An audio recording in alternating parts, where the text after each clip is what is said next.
Graça e paz, irmãos. Bom dia a todos vocês que estão aqui para ouvir a palavra de Deus, essa palavra que é viva, que é eficaz, não é? Nunca é demais você ouvir a palavra de Deus, mesmo aquela que você já conhece, que você já decorou, porque ela tem que se tornar parte da nossa vida, ela tem que se tornar parte da nossa experiência. E hoje nós vamos continuar aqui os estudos da nossa nova revista, que já nem é nova mais, que ela já está chegando ao final. Hoje a lição de número 10. São só mais 4, né, com essa.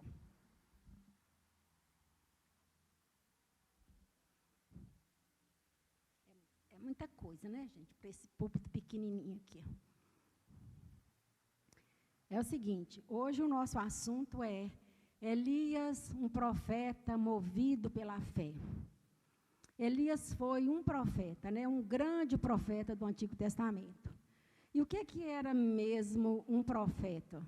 Um profeta era uma pessoa, no Antigo Testamento, era uma pessoa que Deus levantava em tempo de crise, quando a nação havia se corrompido, quando a nação passou para a idolatria, quando o país começou a praticar ações que não agradavam a Deus. Então, o profeta era levantado porque a situação necessitava de uma interferência. E a principal tarefa do profeta era despertar a consciência adormecida do povo.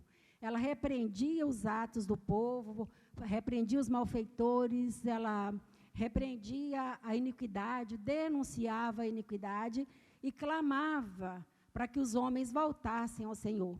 Então, a mensagem do profeta ela era carregada todos esses fatos. E a mensagem do profeta, ela não agradava a massa, ela não agradava aqueles líderes religiosos corruptos, porque ela falava o quê? Do pecado que eles estavam cometendo, falavam da justiça e falava de um juízo imediato e de um juízo chamado escatológico, aquele juízo que aconteceria no final. E o profeta vem assim como uma pessoa, às vezes, uma persona não grata, né? Porque ele fala a verdade, ele não é um animador de auditório, ele não traz afagos, e a mensagem dele é toda desprovida de intenção, de entretenimento, de distração. Então, a palavra dele é uma palavra dura, não é uma palavra que agrada a maioria das pessoas. E o nosso profeta Elias era um profeta desse tipo. Era aquele homem que falava o que Deus mandava que ele falasse, e ele não tinha medo, não. Até uma certa época ele não teve medo. Depois nós vamos ver aí no decorrer da lição que houve situações lá em que ele fraquejou um pouquinho. E esse profeta Elias, ele apareceu numa hora em que a nação estava num dos períodos mais sombrios.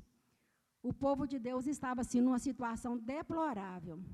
Já tinha passado mais ou menos 60 anos depois que o reino foi dividido, né? Nós já aprendemos aqui, quando nós estudamos os profetas menores, que o reino de Israel foi dividido em reino do norte e reino do sul. Né? O reino do norte ficou sob a liderança de Jeroboão, e o reino do sul ficou sob a liderança de Roboão, que era filho do rei Salomão, que assumiu após a morte do rei Salomão. E desde essa época, desde que houve essa cisão do reino, todos os reis que passaram por Israel eram reis maus, sem exceção. Não houve nenhum rei que pudesse receber a aprovação de Deus. Já começou com Jeroboão e chegou até nos dias de Elias. E o rei que governava Israel na época de Elias era um rei que se chamava Acabe. Acabe era filho de um outro rei que se chamava Onri, que foi muito mau. Porém, Acabe foi muito pior do que Onri. Ele foi pior do que todos os outros deuses. E, para piorar a situação, ele se casou com uma mulher chamada Jezabel. Ela devia se chamar Malvina Jezabel. Era uma mulher má, era uma mulher corrupta, perversa. E ela era filha de rei pagão. Ela veio lá de uma cidade que se chamava Sidom. E ela adorava Baal. Então, quando ela se uniu com Acabe, essa dupla dinâmica, e fez coisas assim, que fez com que Israel se despencasse. Eles construíram um templo a Baal, lá em Samaria. Samaria era a capital do Reino do Norte. Construíram um templo para Baal, construíram vários postes ídolos em todas as cidades e constituíram os profetas, os sacerdotes de Baal, como os líderes da situação religiosa da cidade, do país. Portanto, não havia maneiras da situação se melhorar. E a nossa revista, ela fala o seguinte, vocês podem abrir aí na primeira página, no item 1,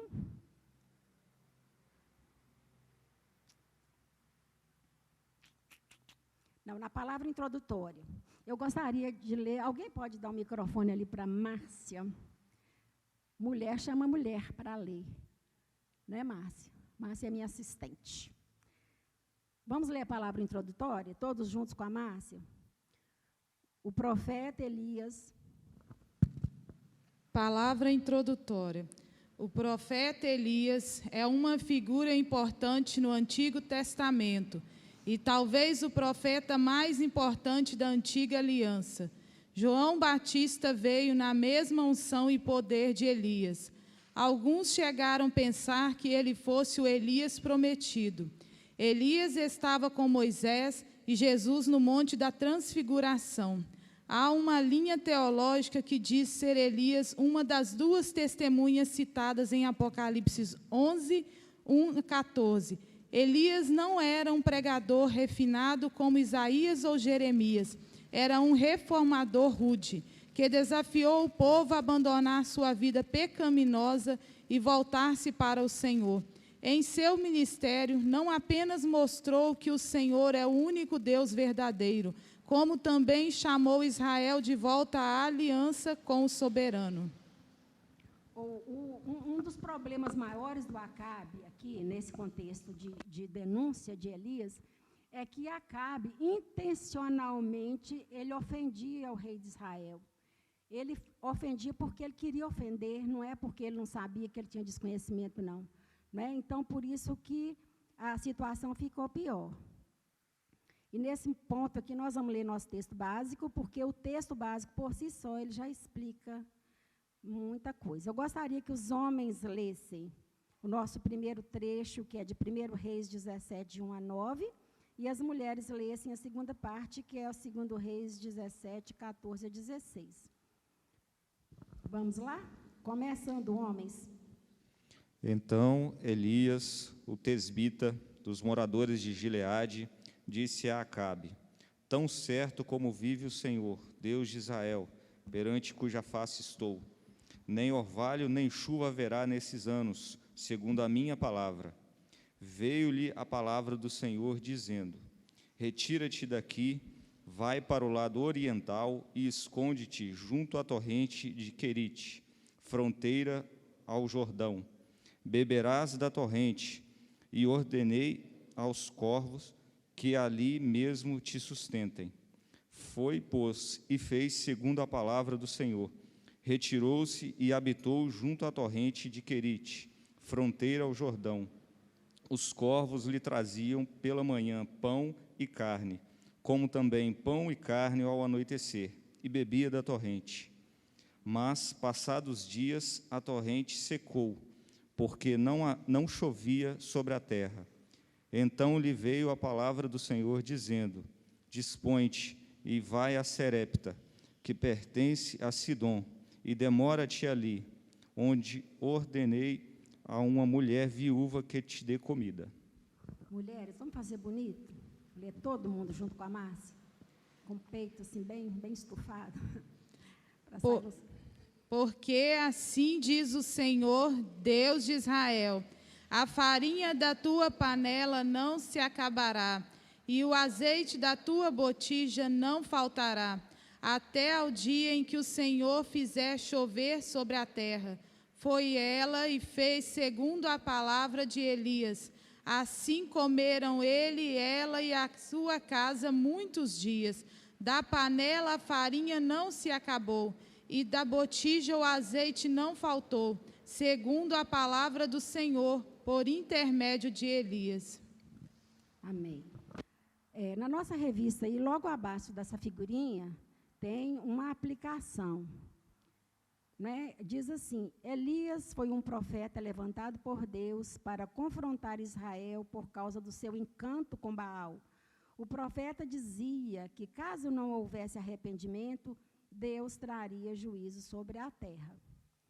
E o nosso textuário fala de um ponto alto no ministério de Elias. Né? Elias teve que exercitar a fé dele para que acontecesse o que aconteceu lá no Monte Carmelo. Né? Então, foi assim, um desafio muito grande da fé desse profeta. E assim diz o textuário. Vamos ler todos juntos?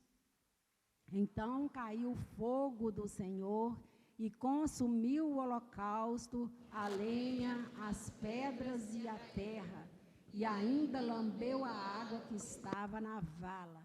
1 Reis 18, 38. Esse foi o cume, né? Foi o ápice da fé que moveu Elias. E o nosso Elias, ele tinha várias características, né? Não várias, mas poucas características. O nome do Elias significa o Senhor é meu Deus, é o significado do nome dele. Ele profetizou durante o reinado de Acabe e Acasias no Reino do Norte. Ele era um tisbita, que morava na terra de Gileade, a leste do Rio Jordão. Ele era tisbita porque ele nasceu segundo a Septuaginta, que é uma versão para o grego das Escrituras. Ela fala que ele era de Tisbé, da Galileia. Era uma terra lá em Gileade, a leste do Rio Jordão. Essa terra de Gileade, ela ficava antes de atravessar o Jordão. Quando Moisés dividiu as terras e que eles estavam caminhando para conquistar a terra prometida, as tribos de Ruben, de Gade e meia tribo de Manassés pediram para ficar aquém do Jordão. Então, tudo indica que Elias era da terra de Gade e era de Tisbé, que estava nessa região que era a região de Gileade. A geografia de Israel, ela é muito diferente. Então, ela tem vários pormenores, assim, que às vezes fica um pouquinho difícil de entender. Mas fato é que ele era da terra de Gileade, a leste do Jordão, e ele era um tisbita. Ele vestia-se como João Batista. Né? Ele vivia lá numa terra em que a economia se baseava na agricultura, na pecuária. Né? Ele devia ter rebanhos, porque aquela região ali era uma região de fazendeiros do gado, né? No caso, ovelhas ali. Então, ele era um homem rude, era um homem que se alimentava lá de coisas do deserto, né? Bem à semelhança de João Batista. Então, ele vestia-se e pregava como João Batista. Nada nós sabemos sobre a família dele, nem sobre a genealogia dele, nem quem era o pai, nem quem era a mãe dele. E isso aí torna Elias muito parecido com outro personagem da Bíblia, que é o Melquisedeque. O Melquisedeque apareceu lá em Gênesis, ele apareceu e desapareceu da mesma forma. Ele era um sacerdote, ele era rei e sacerdote de Salém. É a única coisa que nós sabemos a respeito de Melquisedeque, e que ele se apresentou a Abraão, recebeu os dízimos de Abraão. Né? Então, é isso que a gente sabe. Então, Elias, com referência à genealogia e a esse fato de aparecer e desaparecer, era muito semelhante ao Melquisedeque. E o interessante, a semelhança que há aí, é que Melquisedeque, ele era tipo do sacerdócio e do reinado eterno de Cristo. Né? Ele prenunciava um rei e um sacerdote que seria eterno. E o Elias era tipo de um profeta eterno, e profeta eterno só Jesus. Né? Jesus era, então, profeta, sacerdote, rei, segundo os tipos representados lá no Antigo Testamento. Bom, na nossa revista aí também, vamos ler no item 1, o último parágrafo aí. Não há dúvida de que é história. Vamos ler junto comigo, todo mundo com vontade, para entender. A revista está muito boa, ela está muito autoexplicativa. Se só ler em casa e conferir as referências, você aprende muita coisa, né? Então, vamos ler esse texto aqui para a gente poder dar uma gravada melhor. Vamos lá? Não há dúvida de que a história familiar é importante. No entanto, aprendemos com Elias...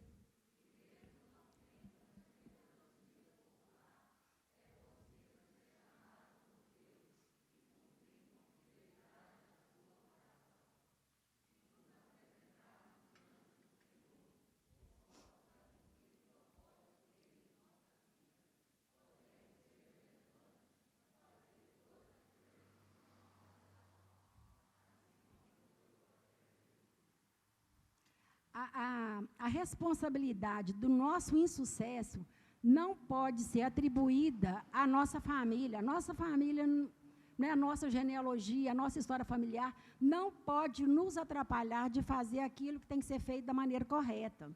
Você não pode colocar a culpa no pai, a culpa na mãe, a culpa nos avós e ninguém, porque a responsabilidade é nossa. E resumindo esse tópico, nós temos aí o seguinte: assim como foi com o profeta Elias, a origem familiar não é fator principal para sermos vocacionados por Deus. Não é? Você pode fazer o que você tiver que fazer da maneira correta, de acordo com a vontade de Deus, independentemente da sua ascendência, né? Porque eles não vão poder te influenciar a ponto de você não ser bem-sucedido. E o profeta Elias, que era um homem de fé, né? Nós vamos ver agora a respeito dele vários fatos de fé. Ele, além de ser um homem movido pela fé, ele era um homem obediente à voz de Deus. E por conta dessa submissão dele à vontade de Deus, ele fez atos extraordinários, né? E isso nós vamos ver agora. Qual que foi a primeira atitude, qual foi o primeiro fato que aconteceu para provar essa fé do Elias? Ele predisse uma grande seca. Ele entrou no cenário assim, já falando, já se apresentando a Acabe e falando para Acabe que havia uma grande seca. O povo estava sofrendo, mas o povo havia se distanciado da aliança que Deus tinha feito com eles. Quando o povo se distancia da aliança, Deus não tem compromisso com esse povo. Então, a fome estava lá, assolando, mas o povo adorando a Baal, que eles consideravam Baal como o deus da tempestade, que era o Baal que controlava os fenômenos da natureza, então eles tinham que esperar que Baal fizesse alguma coisa, né? Então, ali chegou falando que ia acontecer uma grande seca. E a informação dele aqui é de que, deixa eu achar aqui no meu papel. Já passou. E o mais interessante é que nós não sabemos qual que era a formação teológica do Elias, né? Nós não sabemos nada a respeito dele. Nós não sabemos se ele tinha passado numa casa de profetas, nós não sabemos se ele tinha um mentor, nós não sabemos nada. Nós sabemos só que ele era um homem de muita fé e era um homem que estava na presença de Deus. O que nós sabemos de Deus foi ele mesmo que falou. Ele falou que era zeloso pelo Senhor Deus, Deus de Israel. E uma coisa que preocupava muito, que levava muito a Elias a ser um homem de fé, é que ele se preocupava com a glória do Senhor. Quando a glória do Senhor era difamada, ou quando ela não era colocada na altura que ela deveria ser colocada, Elias ficava nervoso. Ele achava que ele estava sozinho nessa luta, né? Ele pensava que era sozinho. E uma coisa importante nessa história de você achar que você está sozinho, porque tudo que você for fazer em qualquer hora na área da sua vida, você tem que fazer o melhor, como se você fosse a única pessoa responsável por aquela atitude. Né? Não tem que pensar, eu não vou fazer porque tem muita gente para fazer. Eu não vou para a praça dia 7, não, porque tem muita gente que vai, eu vou ficar quieta no meu canto. Né? Então, a gente tem que procurar fazer tudo da melhor maneira possível, como se eu fosse a responsável por tudo. Seja um professor de EBD, seja um diácono, seja um líder de departamento, seja o pastor, ele tem que fazer como se fosse ele a única pessoa responsável. Isso Elias sabia. Elias não tinha força, ele se julgava incapaz de fazer aquela obra, mas uma coisa ele sabia fazer, e todos nós sabemos fazer. Ele sabia orar. E Tiago diz que ele orou com insistência. O que é orar com insistência? É orar com instância. Tiago disse que ele orou com instância. O que é orar com instância? É insistência. Jeremias falou assim: buscar-me-eis e me achareis quando me buscardes de todo o vosso coração. Orar com instância é orar de todo o coração. É orar até você saber como que Deus quer fazer na sua vida. E te dar a direção para você orar na maneira correta. Isso Elias sabia fazer. E ele sabia que Deus era o Todo-Poderoso e que era o que ia lutar por ele. Né? A gente vive numa guerra espiritual, né? Paulo disse aos Efésios que a nossa luta não é contra carne e sangue, ela não é contra oponentes físicos, ela não é contra forças físicas, forças pessoais, mas ela é contra forças invisíveis. Se nós não tivermos quem poderoso para lutar por nós, a luta estava perdida, porque nós não temos forças. E Elias sabia disso, Elias sabia que a força dele, o poder dele, viria do Deus Todo-Poderoso, o poderoso El Shaddai.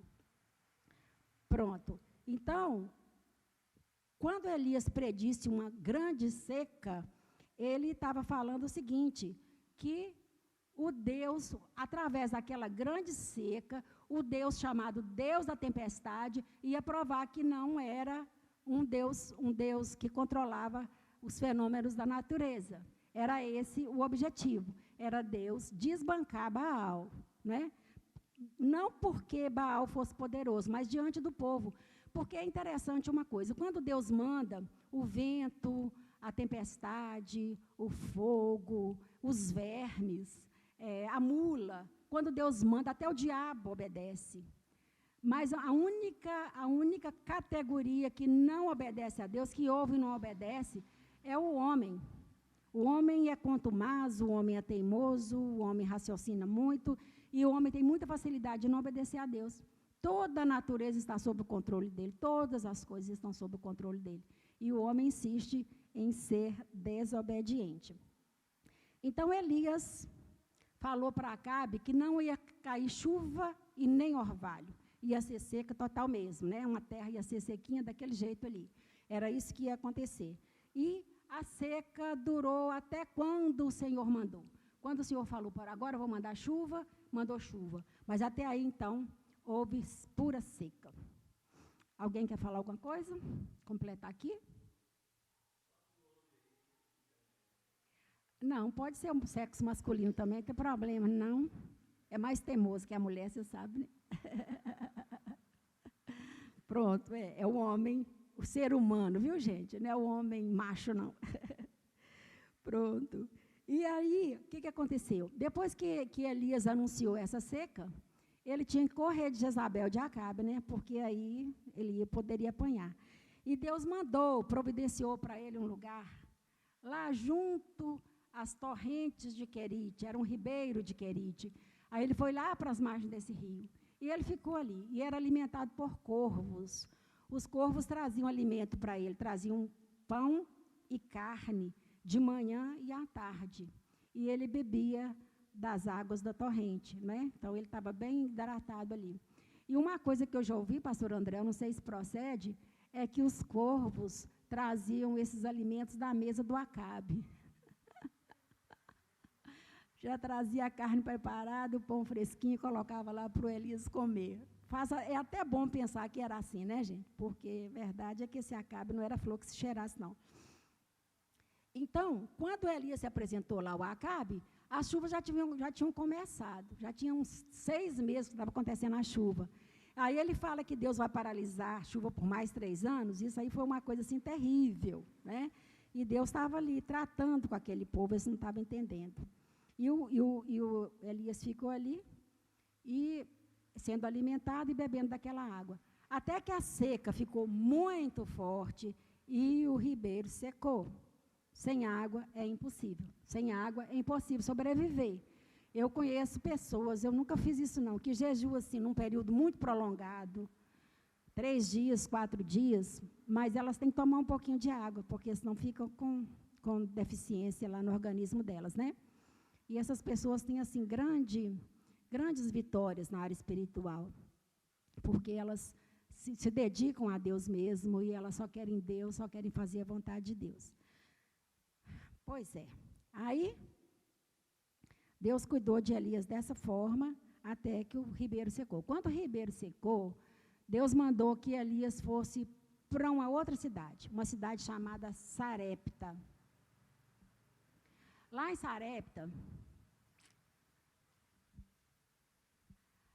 Sarepta, ele seria alimentado por uma viúva. Olha que coisa mais interessante, coisa mais contraditória, né? Era uma viúva e era uma viúva pobre. Essa viúva tinha um filho e na casa dela só existia uma panela de farinha e uma botija com um pouco de azeite e alguns gravetos que existiam por aí.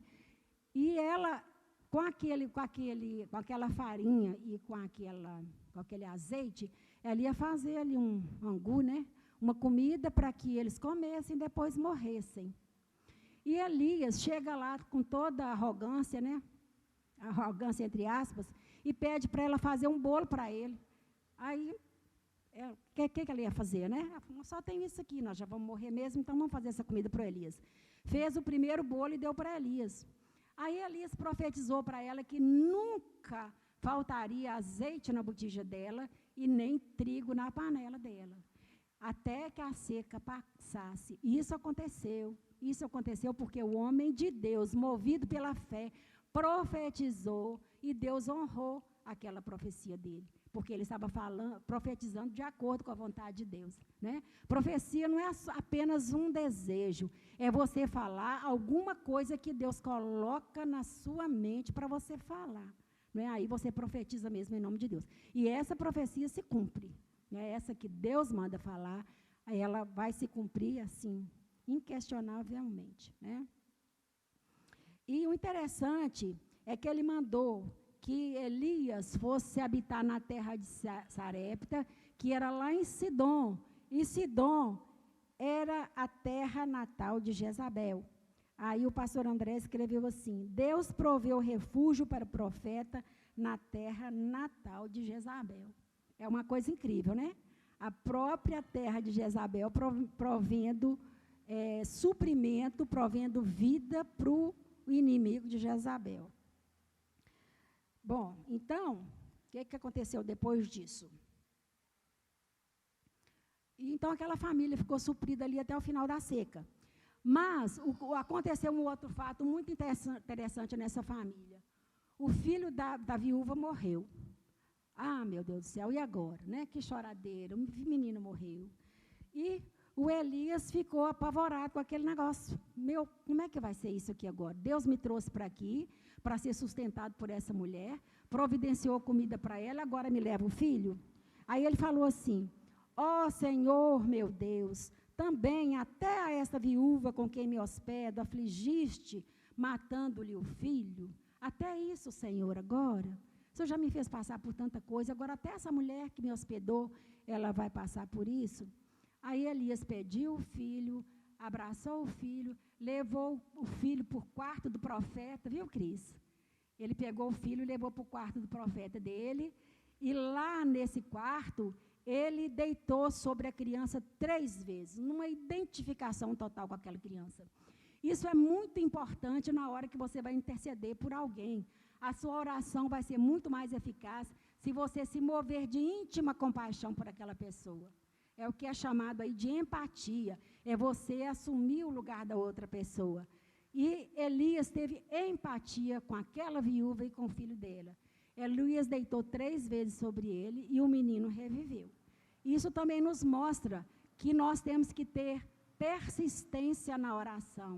Temos que orar com instância, orar mesmo, não é desistir de orar, não. Tem alguém doente? Vamos orar, até Deus fazer alguma coisa, mostrar a vontade dEle. Vamos orar mesmo, insistentemente, que Deus vai operar. Então, a mulher deu testemunho de que ele realmente era um homem de Deus. Mas esse milagre para ela crer que ele realmente era um homem de Deus, né? Já tinha feito lá a multiplicação do azeite e da farinha dele. Eu já evangelizei um cliente meu com esse texto. Ele vendia uma boiada por ano, depositava o dia daquela boiada e o dinheiro durava o ano todo. Aí um dia, já no final do ano, eu falei assim, esse dinheiro seu está parecendo o azeite da viúva. O que é isso que você está falando? Aí eu fui contar para ele a história do Elias, e aí você já apresenta o plano de salvação, já vai entrando tudo junto, né?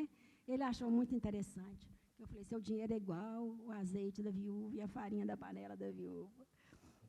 Bom, então depois disso, ele ficou lá em Sarepta. Aí Deus falou para ele assim, volta agora eu tenho mais uma missão para você. Aí ele saiu lá de Sarepta, deixa eu ver se eu tenho um mapinha aqui. Não tenho mapinha, não.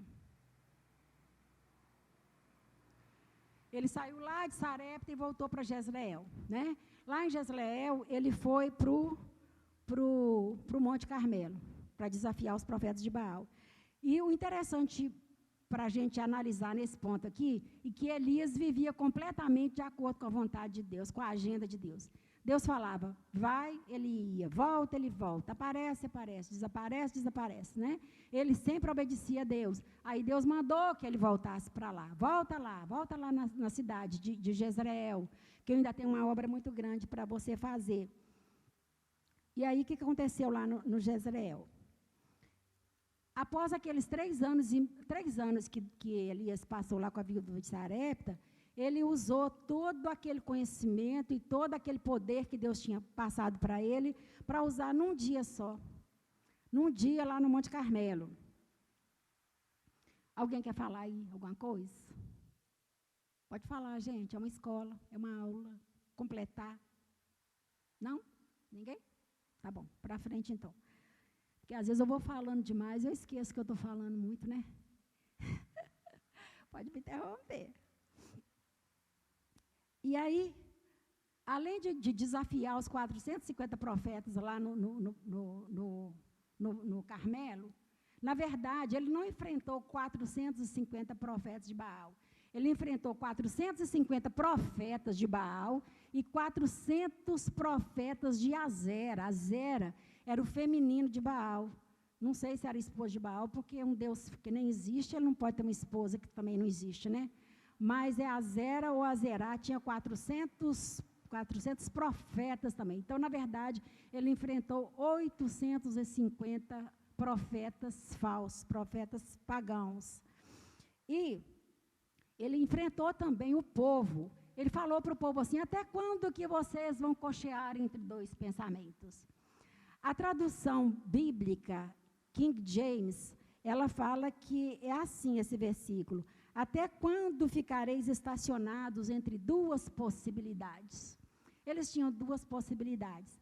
E isso aí lembra a gente de uma parábola chamada o asno de Búrida. Alguém já ouviu falar nessa parábola, de asno Búrida? Essa parábola é uma pequena historinha, ela foi inventada por um filósofo e religioso francês que chamava Jean Búrida. Aí ele falou o seguinte, ele contou essa historinha para falar da dificuldade que nós temos de tomar decisão quando nós estamos diante de 2 possibilidades prováveis. E como é que foi que ele fez para falar essa história? Ele colocou 2 montes de feno e colocou um burrinho ali de frente para aqueles 2 montes de feno, exatamente iguais, exatamente com aparência muito boa, parecia que era muito apetitoso, né? Um capim seco, ser apetitoso, é só para um asno mesmo. Aí esse asno olhava para um lado, olhava para o outro e não decidia. Conclusão, ele acabou morrendo de fome. O povo de Israel estava como o asno de Búrida, estava cocheando entre dois senhores. Ele achava que Baal era possível fazer alguma coisa por eles e achavam que Deus também poderia fazer alguma coisa para eles. É o tal do sincretismo religioso, né? Você mistura tudo. Tudo é possível. O importante é que seu problema seja resolvido. Então, esse povo estava ali como aquele burrinho. E muitas pessoas hoje precisam decidir também. Não é possível ninguém ficar em cima do muro quando se trata de reino de Deus, porque não há muro. Ou você opta por Deus e pelas bênçãos de Deus, ou você opta por Satanás e as maldições de Satanás. É Deus ou Baal. Não tem como você ficar com o pé aqui e o pé ali, né? Como um crente Raimundo, né? Vocês sabem o que é um crente Raimundo? Um pé na igreja e um pé no mundo. Pois é, então o crente não pode ser Raimundo, ele tem que ser uma pessoa decidida que vai ficar no reino da luz e não em cima do muro, porque quem está em cima do muro já está no reino das trevas. O reino de Deus é de decisão. Então, aquele mesmo homem que tinha orado para Deus mandar chuva, que tinha orado para Deus mandar fogo, agora ele estava orando para Deus realmente consumir aquele holocausto que tinha sido feito ali no Monte Carmelo. Bom, findo esse período aí em que o fogo desceu do céu e consumiu o holocausto, conforme falou o nosso texto áureo, que consumiu as pedras, a terra, o animal que estava ali em cima daquele fogo, né? Depois que aconteceu isso tudo, Elias falou assim para Acabe: ô Acabe, pode subir e comer, porque está vindo uma chuva muito grande aí. E, ao mesmo tempo, ele foi mais para cima, por cima do monte, e colocou o rosto em terra. E aí ele orou com instância, porque ele precisava que chovesse. 6 vezes ele mandou o moço dele orar se tinha algum sinal de chuva no céu. Aí o moço voltava e falava: não tem nada, o céu está limpinho. Na 7ª vez ele falou assim: eu estou vendo uma nuvem muito pequenininha, o tamanho da mão de um homem. Aí aquilo foi suficiente para que Elias cresse que a chuva estava chegando. Aí ele falou para Acabe: pode descer e sumir para casa, porque a chuva está descendo. E a chuva começou a cair. E um outro milagre que aconteceu nessa história aí foi que como é que chama nosso moço? O Elias correu muito mais do que a carruagem de Acabe. Né? Era um trajeto de 25 quilômetros e ele conseguiu chegar na frente de Acabe. Olha ali para vocês verem. Ele estava aqui, onde é que ele estava? Aqui, o Monte Carmelo e aqui. Ele saiu correndo até mais ou menos aqui na região de Samaria, porque Jezreel era uma outra sede do palácio do Acabe. A capital era Samaria, mas o palácio principal dele era em Jezreel. Então, ele saiu desse ponto aqui, veio até Jezreel, correndo, fazendo uma maratona. Isso aí é só o poder de Deus para operar, não é? Porque os melhores corredores aí sabem que isso aí é difícil. É um trajeto meio grande para ele correr e passar na frente de um carro. E um outro episódio do Elias, não antes disso aí, né? Ele orou para que chovesse, choveu. Ele orou com humildade. Não era isso que eu queria falar, não. Tem igual a Regiane aqui, eu jogo meus papéis tudo fora, Regiane. Ai, ai, ai. Então, existe um fato, pastor André, que o senhor não colocou aqui na revista, mas que eu acho que ele é relevante também, porque ele prova a fé do Acabe, do Elias. Foi quando Acabe morreu, quem passou a reinar foi o Acasias. E o Acasias mandou, ele estava lá numa obra, ele caiu e machucou. E ele mandou as pessoas deles ali, os assistentes, a ir até uma cidade de Ecrom para consultar um profeta. E Elias interceptou esses emissários dele. E Elias falou: por acaso não existe Deus em Israel para que vocês vão fora procurar um Deus pagão? E aí ele falou assim: mas você pode voltar daqui e falar para o rei Acasias que da cama onde ele subiu, ele não vai descer mais, ele vai morrer. O rapazinho foi lá e contou para o Acasias. O Acasias ficou muito nervoso e mandou 50 homens com um capitão para trazer o Elias. Aí eles chegaram lá e falaram assim, homem de Deus, desce. Elias falou, você falou muito bem, eu sou homem de Deus, então vai cair fogo do céu e vai consumir vocês. Caiu um fogo do céu, consumiu aquele pequeno grupo ali, pequeno exército. De novo, Acasias mandou outro grupo semelhante, que chegou com mais arrogância ainda. Ele falou assim, homem de Deus, desce depressa. Aí Elias pediu que descesse fogo do céu de novo e consumisse aqueles homens. Até que chegou um terceiro grupo. Esse terceiro grupo já chegou humilde. Chegou humilde, com a educação. E aí Elias foi com ele. Elias foi com ele e chegou até lá em Acabe. Quando Elias chegou lá, Acabe não, Acasias, gente, não era Acabe, era Acasias. Aí Elias chegou em Acasias e falou assim, dessa cama em que você subiu, você não descerá, você morrerá. Repetiu aquela primeira mensagem que ele mandou lá atrás. E a conclusão é que Acasias realmente morreu. Então, foi uma demonstração de fé. Olha para você ver que ele nem orou, ele falou, era espontaneamente, era um profeta que falava espontaneamente, e Deus honrava a palavra dele. Nesse caso, ele nem orou, né? E depois disso, depois desse encontro lá com os homens do Acasias, ele dividiu as águas do Rio Jordão. Ele estava lá diante do Rio Jordão com Eliseu, eles iam passar para Jericó, para o outro lado, e ali eles tinham que atravessar o Jordão. Elias estendeu a capa dele e o Jordão se abriu. E eles passaram a pé enxutos. E do outro lado aconteceu algo maravilhoso. O Elias foi trasladado, deixou a capa dele para Eliseu, que continuou o ministério dele. Bom, mas esse homem todo valente, esse homem todo que orava, um homem de fé, não é, que acontecia muitas coisas, ele teve um momento em que ele fraquejou. Ele fraquejou e o que aconteceu com ele? Ele teve medo. Por que ele teve medo? Porque Jezabel tinha falado que da mesma maneira como ele tinha feito com os profetas de Baal, ela faria com ele. Que no outro dia, naquela mesma hora, ela faria com ele aquilo, ela mandaria matá-lo. Aí ele teve medo e fugiu. Aí ele fugiu lá para Berseba, né? Lá para o deserto de Berseba, lá em cima. E lá em Berseba, ele deixou o moço dele lá em Berseba e foi para o deserto. Lá no deserto ele dormiu, ele estava muito cansado. Ele dormiu debaixo de um zimbro, que era uma planta. E ali ele ficou algum tempo, até que apareceu um anjo do Senhor e o acordou. E nesse deserto ele já estava desistindo até de viver. Pode ler, Márcia, para nós? Esse versículo, desistiu de viver. Desistiu de viver.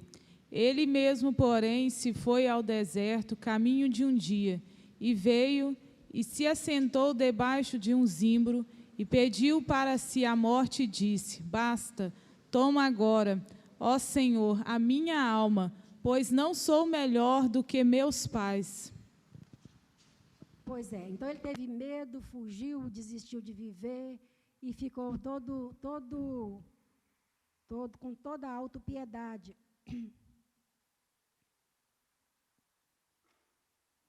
E ele achava que ele estava sozinho, que não tinha mais ninguém para poder lutar com ele, né? E ele ficou todo ali, todo acabrunhado, todo contrariado, e ficou ali naquela caverna e passou a noite. Passou a noite toda ali sozinho, sem ninguém, sem comida, sem nada. Ele ficou quietinho ali naquele lugar. Aí a revista fala assim, no item 5...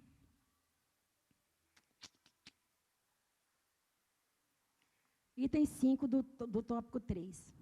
Em ocasião anterior, Elias chegou a declarar corajosamente que ele era o único que defendia os interesses de Deus em Israel. Agora, essa afirmativa se transformou em autopiedade. Coitado de mim, eu estou sozinho, não tem mais ninguém para lutar contra Baal. Sou só eu tenho que ficar aqui. Todas as minhas expectativas foram frustradas. Ai, Jezabel procura me matar. E ele ficou ali todo morrendo de medo, né? Mas, não há mal que sempre dure, né, gente? Nada que é ruim dura eternamente. Tudo passa, como dizia minha sogra. Tudo passa. E Elias, como nós, ele viveu uma fase de muitas frustrações. E também, conforme seu exemplo, precisamos clamar ao Senhor quando estivermos enfrentando tais dilemas. Tiago disse que Elias era um homem semelhante a nós, sujeito às mesmas fraquezas, sujeito às mesmas dificuldades. Então, ele ficou com essa frustração porque ele era homem. O homem tem medo, o homem foge, o homem corre, o homem se isola, o homem tem depressão, o homem, ser humano, né, tem depressão. Né? Mas o homem que tem Deus, ele sabe como sair dessa situação. Né? Com Deus é diferente, tudo com Deus é diferente. Para mim, existem duas categorias de pessoas, as pessoas com Deus e as pessoas sem Deus. Né?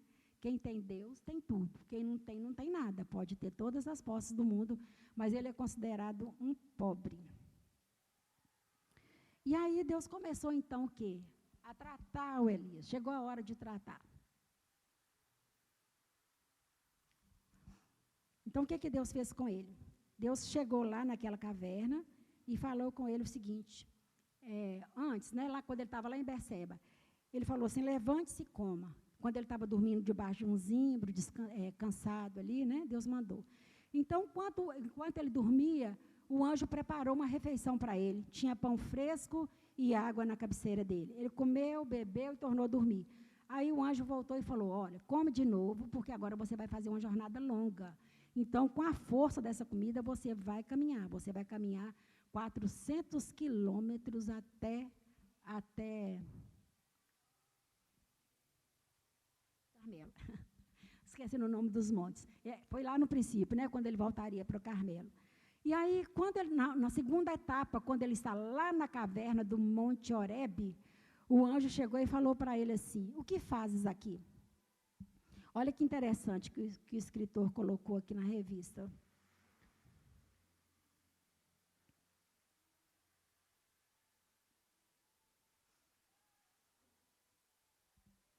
É o item 3 do tópico 4. Vamos ler juntos? Quando Deus pergunta assim para ele, o que fazes aqui? É um texto que está em 1 Reis 19, 9b. Acharam? Vamos ler juntos, com uma voz só, forte? Por acaso, Deus não sabia o que ele fazia naquela caverna? Sim, Deus estava dando a Elias a oportunidade de compartilhar, abrir o coração. Esta foi uma sessão de terapia.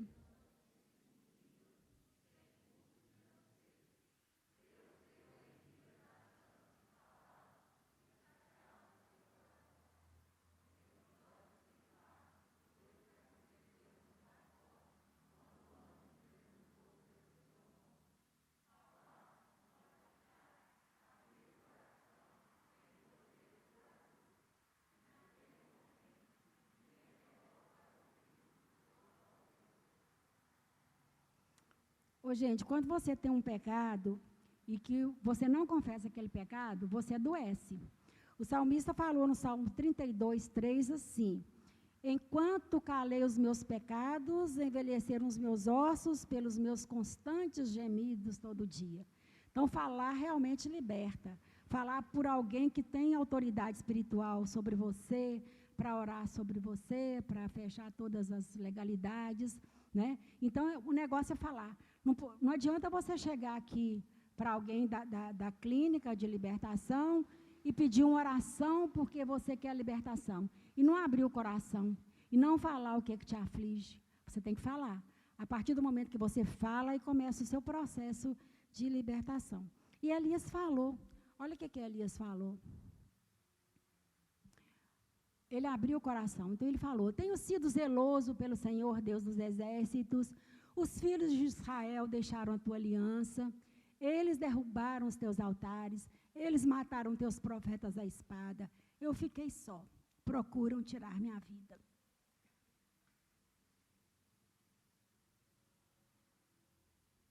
Aí ele falou, né?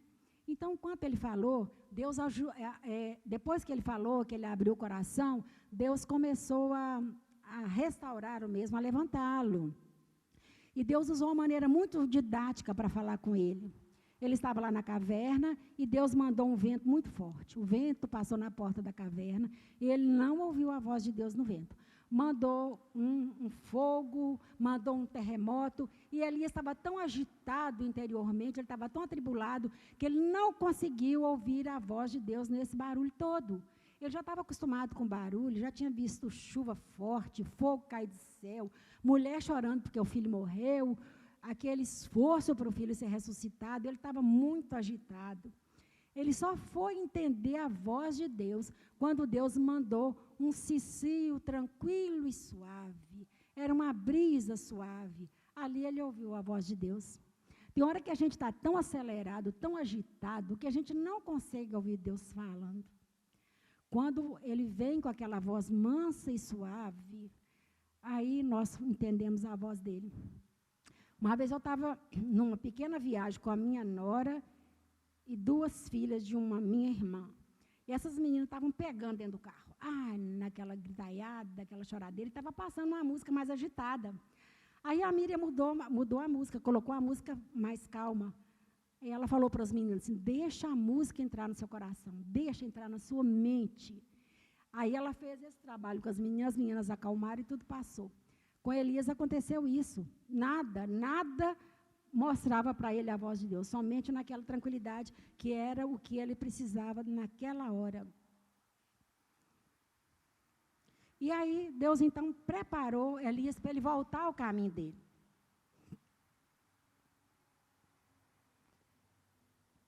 Quer voltar, não?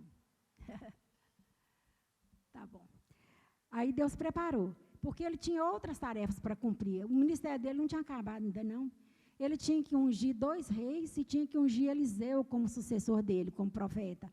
Então, ele não podia ainda, não era a hora, não. Então, ele obedeceu e voltou para onde ele tinha saído. Isso aí me faz lembrar também da igreja de Éfeso, pastor André. A igreja de Éfeso era uma das igrejas, das 7 igrejas da Ásia, para quem Deus tinha ordenado que João escrevesse cartas. A primeira igreja que ele escreveu foi para Éfeso. E ele falou para Éfeso assim, uma reprimenda para eles. Lembra-te, pois, de onde caíste, arrepende-te e volta à prática das primeiras obras. E se não, venho a ti e moverei do seu lugar o seu candeeiro, caso não te arrependas. Éfeso não se arrependeu. Candeeiro, na visão de João, era as igrejas, né? Eram 7 candeeiros e 7 estrelas. As 7 estrelas eram os pastores e os 7 candeeiros eram as igrejas. E uma dessas igrejas, um desses candeeiros era Éfeso. Éfeso não se arrependeu, não voltou ao primeiro amor dela.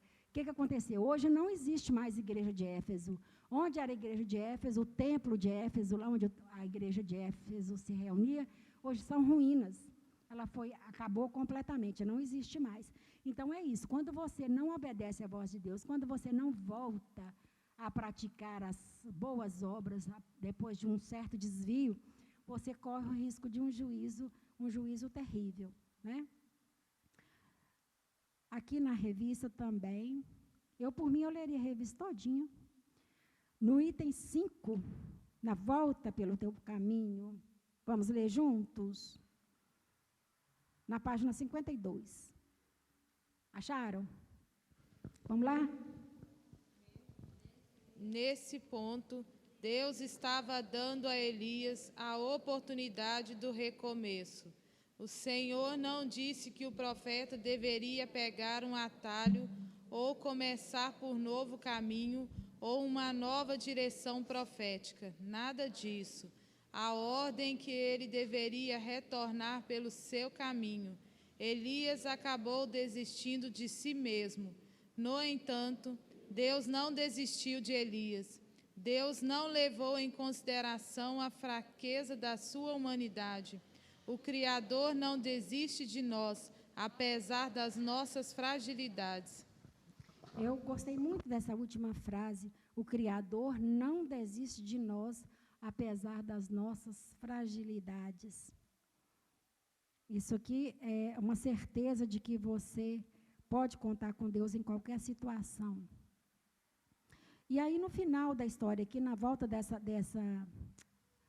na volta a essa restauração de Elias, Deus falou para ele assim, só para constar para você, eu também conservei em Israel 7.000 que não se dobraram a Baal. Você não está sozinho, eu estou com você. E essa mesma palavra de Deus para nós hoje, Ele está conosco todos os dias até a consumação do século.